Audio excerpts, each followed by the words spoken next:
ឈប់ស្លាយើងគេធ្វើឲ្យគេរៀបចំស្អាតមើល ឯងអត់ដឹងទេស្លាយើងគឺធ្វើសង្ក្រានណា មែនជុំតូចមើលហើយសង្គ្រាមស្លាយើងមានកម្មវិធីគេខ្លះហើយ អូសង្ក្រានស្លាយើងគឺមានកម្មវិធីច្រើនប៉ុន្តែឆ្នាំនេះគឺគេមានកម្មវិធីជាប្រពៃណីវិញគឺស្លាយើងដំបូងគឺមានសម្ដែងជារបាំប្រជាប្រិយហើយនិងរបាំបុរាណដែរដូចឆ្នាំនេះចុះឆ្នាំនោះគឺគេសម្ដែងរបាំត្រុដិហើយមួយទៀតគឺគេមានការបង្ហាញខ្លែងឯកក៏ដូចជាចបៃដងវែងផងដែរហើយអត់ឲ្យបានហ្មងរបាំប្រជាប្រិយ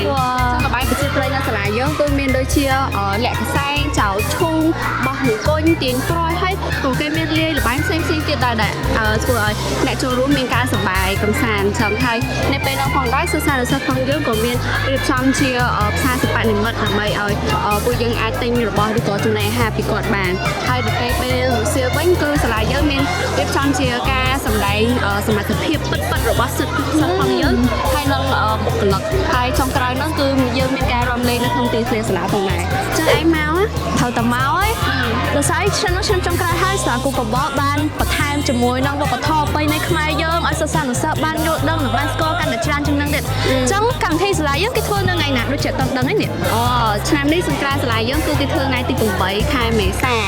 ហើយគេចាប់ផ្ដើមនៅថ្ងៃម៉ោង7ហើយប្រហែលជាម៉ោង3កន្លះទៅម៉ោង4គឺគេបិទកម្មវិធីហើយឯងប្រកាសថាមកអត់មកឆ្នាំនេះអត់មកអត់បានទេត្រូវតែមកហើយសប្បាយខ្លាំងមើលទៅ